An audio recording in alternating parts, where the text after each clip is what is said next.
punojnë të dielave dhe festave e gjenë fatkeqësi. Rregullisht, para mbrëmësorës së festës ose të së dielës ndalohet çdo punë. Më mirë është që të punojë dikush më shumë 2 ditë para festës, kur kjo gjë mund të rregullohet dhe të mos punojë pas mbrëmësorës së festës. Është një tjetër gjë kur dikush bën diçka të vogël në pasditën e së dielës ose të festës së madhe, nëse ka nevojë me të vërtetë për këtë gjë. Më parë, edhe fshatarët që ndodheshin në Parara, kur dëgjonin kampanën e mbrëmësores, bënin kryqjen dhe ndalonin punën.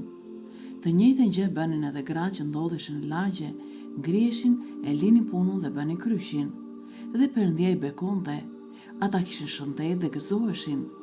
Kurse tani hoqën festat, u larguan nga Perëndia, u larguan nga kisha, dhe të gjitha ato që fitojnë nga puna e tyre, u japin spitaleve. Njëherë erdhi një prind në qelin time dhe më tha: "Fëmia im sëmurë shpesh dhe mjekët nuk mundet të gjejnë dot shkakun e sëmundjes. Të mos punosh më të dielave dhe të gjitha do të ndryshojnë", i thash.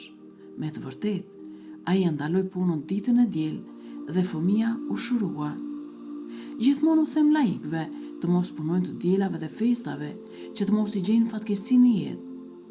Të gjithë munden të rregullojnë punën e tyre. Nëse kihet ndjeshmëri, gjenden zgjidhje për të gjitha. Edhe pak dëm po të përsojnë nga një zgjidhje, do të marrin bekim të dyfisht. Por shumë vejta nuk e kuptojnë këtë gjë. Ata nuk shkojnë as në liturgjinë hyjnore. Liturgjia hyjnore shenjtëron. Nëse nuk shkon i krishteri në kishë çdo të diel, si do të shenjtërohet?